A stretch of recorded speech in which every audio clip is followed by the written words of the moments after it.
Mutual fund industry में सबसे समझदार या सबसे इंटेलिजेंट या सबसे एफिशिएंट पर्सन वो माना जाता है जो हर बार इंडेक्स को बीट करे।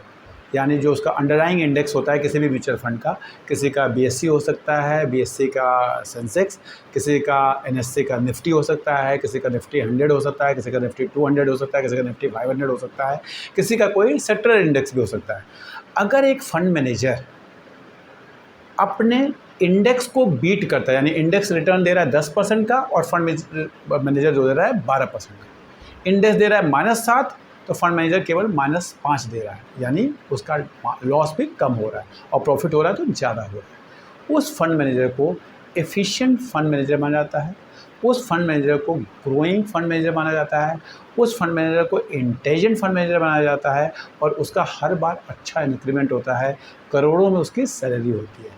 आप सब ये काम कर सकते हैं। नमस्कार, मेरा नाम डॉक्टर सुनील त्रिपाठी है और मैं आपका एडुट्री के प्लेटफॉर्म पे स्वागत करता हूँ। क्या ऐसा कोई तरीका है कि आप हर बार इंडेक्स को बीट करते हैं?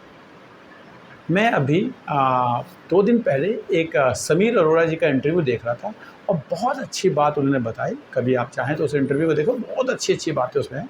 लेकिन उस इंटरव्यू से जो एक चीज़ देखा, मैंने सीखा, बहुत 2 लाइन में उन्होंने बात बताई, लेकिन इतनी अच्छी बात थी, इतनी अच्छी बात थी। मतलब ये इंटरव्यू तो बहुत बड़ा है, लेकिन उसकी जो 2 लाइनें जो निकाली मैंने क्रक्स, वो कहते हैं कि सपोज आप इंडेक्स बीट करना चाहते हैं, निफ्टी यानी 50 शेयर है, इस 50 शेयर में से आप 10% शेयर आइडेंटिफाई करो जो सबसे ख़राब हैं। ख़राब कैसे होंगे? या तो उसके ऊपर बहुत लोन चल रहा होगा, या उसके किसी पे ईडी का छापा पड़ गया होगा, या उसका इनपुट कॉस्ट बढ़ गई होगी, या उसका पिछले 6 महीने में 1 साल में वो बहुत बढ़ चुका होगा, यानी वैल्यूएशन वाइज ख़राब हो चुका है। ऐसे 10% शेयर निकाले निफ्टी 50 में से, यानी 5 शेयर निकाले, 5 निकालो, 6 निकालो और उसे हटा दो। अब जो बचे हुए 45 शेयर हैं उसको उसी रेशियो में ख़रीद के, जिस रेशियो में उनका निफ्टी में, उसको खरीद के रखो। आप अपना रिटर्न देखिए, आप इंडेक्स को बीट कर दें। आप सेंसेक्स को बीट करना चाहते हैं, आप कुछ मत करो। सेंसेक्स में 30 कंपनियां हैं, उसमें से 3-4 जो सबसे ख़राब कंपनियां हैं एट प्रेजेंट। फिर वही बात है, किसी में मैनेजमेंट चेंज हो रहा है, किसी का इनपुट कॉस्ट चेंज हो रहा है, बढ़ गया है, किसी का अभी वो साइक्लिक है तो पता चला हाँ जी बारिश का टाइम है तो सीमेंट कंपनियां हैं, या इस तरह से कुछ भी आपको जो समझ में आता है, जो आपकी लर्निंग है, जो सबसे ख़राब वाली कंपनियां उनको हटा दो। अच्छा ढूंढना मुश्किल है, ख़राब ढूंढना वो ज़्यादा मुश्किल नहीं होता कि हाँ जी ये नहीं लेंगे, ये नहीं लेंगे। अब भी जब इन्वेस्टमेंट करते हैं तो एटलीस्ट तो है ना, ये शेयर नहीं लेना, ये शेयर नहीं लेना, ये शेयर नहीं लेना, उनको हटा दो। अब बचेंगे कितने? 30 में से आपने 3-4 हटा दिए, बच गए 25, 26, 27, उनको खरीद लो। आप इंडेक्स को बीट कर दो। आप निफ्टी 500 को देखना चाहते हैं, एनएससी 500 को, फिर वहाँ से ख़राब वाले 50 हटा दो, बाकी खरीद लो, आप इंडेक्स को बीट कर दो। कितना आसान है! मैंने कहा ना, चीज़ें बहुत आसान हैं। आपका विजन सही होना चाहिए, आपकी समझ सही होनी चाहिए, आपकी अंडरस्टैंडिंग होनी चाहिए और आपको फेथ होना चाहिए, सबसे बड़ी फेथ। कल 800 पॉइंट गिर गया, आप घबरा गए, आज 600 पॉइंट गिर गया, आप और घबरा गए। पैसे हैं तो इसको अपॉर्चुनिटी समझो। वो कौन से हैं जिनको हटाना था उनको हटा दो, वो कौन से हैं जिनको लेना था उनको ले लो और लेके आराम से बैठो। पैसे बनते हैं, बहुत पैसे बनते हैं। इक्विटी ही वो चीज़ है जिससे अंबानी अंबानी बने हैं, अडानी अडानी बने हैं, टाटा टाटा बने हैं। क्या हुआ? लोग कहते हैं कैसे बने?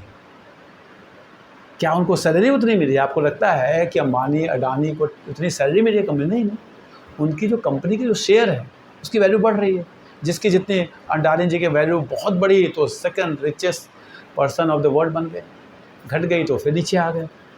तो आपके शेयर की वैल्यू बढ़ेगी तभी आप वेल्थ क्रिएट कर पाएंगे, तभी आप वेल्दी हो पाएंगे। लेकिन कुछ भी एक्सेप्शनल होने के लिए ना, समझ एक्सेप्शनल ज़रूरी है।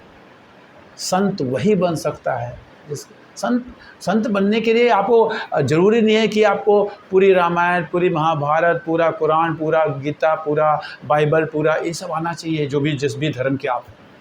संत बनने के लिए आम चीज़ें, कैसे जीना है, कैसे उठना है, कैसे अपने दिनचर्या को, कैसे बच्चों से, वाइफ से, पड़ोसी से डील करना है। संत ऐसे होते हैं।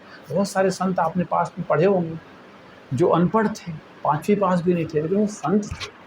क्योंकि संत बनने के लिए आपको बहुत पढ़ा लिखा होना ज़रूरी नहीं है।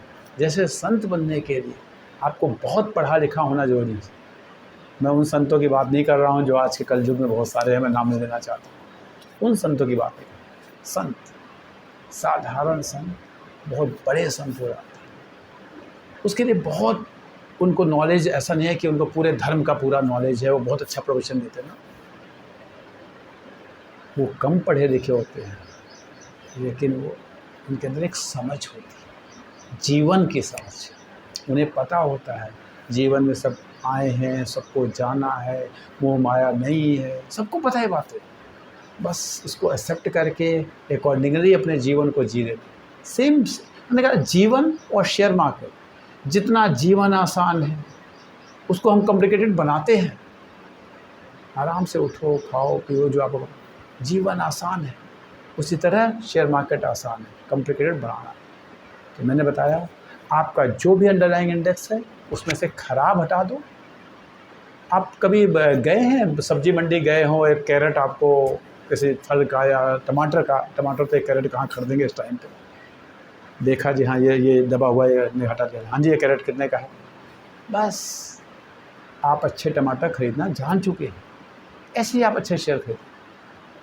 चैनल पे पहली बार आए हैं तो चैनल को सब्सक्राइब करेंगे। वीडियो अगर आपको अच्छी लगी हो तो लाइक करेंगे, दोस्तों के साथ शेयर करेंगे, कमेंट में लिखेंगे किस तरह से हम और अपने इस परिवार को बढ़ा सकते हैं, आपको और किस टॉपिक्स को हमें इसमें इंक्लूड करना है।